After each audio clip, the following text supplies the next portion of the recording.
ഒരു വറ്റൽമുളക് ഇടുക, അല്പം മഞ്ഞൾപ്പൊടി ഇടുക, കുരുമുളക് പൊടി ഇടുക. നന്നായിട്ട് മിക്സ് ആക്കുക. അതിനുള്ളിലോട്ട് സവാള, ഒരു ഹാഫ് സവാളയാണ് ഞാൻ എടുത്തേക്കുന്നത്. ഒരു പച്ചമുളക് ഇടുക, കൂടെ കറിവേപ്പില ഇടുക.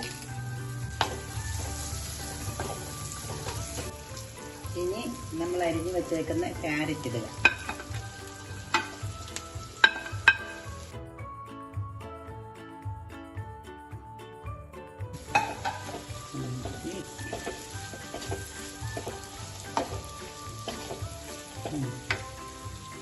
ആവശ്യത്തിന് ഉപ്പ് ചേർക്കുക.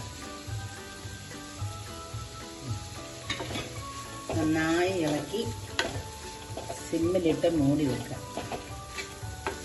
ഞാൻ വെള്ളമൊന്നും ഒഴിക്കുന്നില്ല കേട്ടോ. വെള്ളം ഒഴിക്കാതെ എനിക്ക് വേഗം നമുക്ക് വേണമെങ്കിൽ ഒരു തുള്ളി ചട്ടി പിടിക്കാതിരിക്കാൻ അതിൽ വെള്ളം ഒഴിക്കാം. വെള്ളം ഒഴിക്കുമ്പോൾ രുചി കുറയുമെന്നാണ്.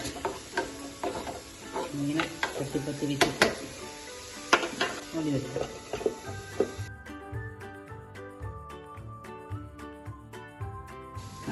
അപ്പോൾ ഒരു സിമ്മിലൊരു 10 മിനിറ്റ് വെച്ച് ഞാൻ.